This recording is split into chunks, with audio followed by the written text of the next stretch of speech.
সবাইকে স্বাগতম advance skills বিডিতে। আজকে শিখব এক্সেলের 4টি খুবই গুরুত্বপূর্ণ formula. Number 1 average formula, number 2 max formula, number 3 মিন ফর্মুলা, নাম্বার 4 কাউন্ট ফর্মুলা। প্রথমে দেখুন অ্যাভারেজ ফর্মুলা। এই ফর্মুলা ব্যবহার করে একাধিক সংখ্যার অ্যাভারেজ বা গড় খুব সহজেই বের করা যায়। প্রথমে যে সেলে ফলাফল দেখতে চান সেই সেলটি সিলেক্ট করুন, এরপর সমান চিহ্ন লিখুন, তারপর অ্যাভারেজ টাইপ করুন এবং একটি ওপেন ব্র্যাকেট দিন। এখন যেসব সেলের গড় বের করতে চান সেই রেঞ্জটি সিলেক্ট করুন, এরপর ক্লোজ ব্র্যাকেট দিয়ে এন্টার চাপুন। দেখুন সঙ্গে সঙ্গে সব সংখ্যার গড় বের হয়ে গেছে। এবার আসি ম্যাক্স ফর্মুলাতে। এবার সেল সিলেক্ট করুন, এরপর সমান চিহ্ন লিখে ম্যাক্স টাইপ করুন এবং একটি ওপেন ব্র্যাকেট দিন।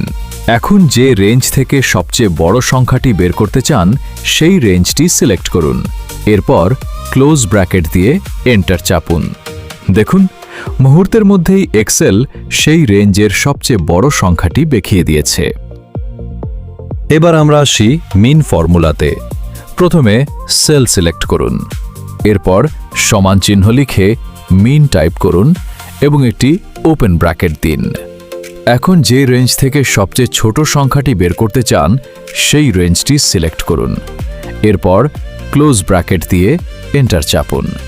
দেখুন মুহূর্তের মধ্যেই এক্সেল সেই রেঞ্জের সবচেয়ে ছোট সংখ্যাটি দেখিয়ে দিয়েছে। এবার সর্বশেষে আমরা কাউন্ট ফর্মুলাটি দেখব।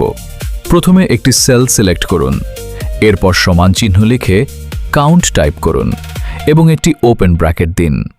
এখন যে রেঞ্জের মধ্যে মোট কতটি সংখ্যাযুক্ত সেল রয়েছে সেটি জানতে চান সেই রেঞ্জটি সিলেক্ট করুন, এরপর ক্লোজ ব্র্যাকেট দিয়ে এন্টার চাপুন। দেখুন মুহূর্তের মধ্যেই এক্সেল সেই রেঞ্জে থাকা মোট সংখ্যাযুক্ত সেলের সংখ্যা দেখিয়ে দিয়েছে। এই ছিল এক্সেলের অ্যাভারেজ, ম্যাক্স, মিন এবং কাউন্ট ফর্মুলার সহজ ব্যবহার।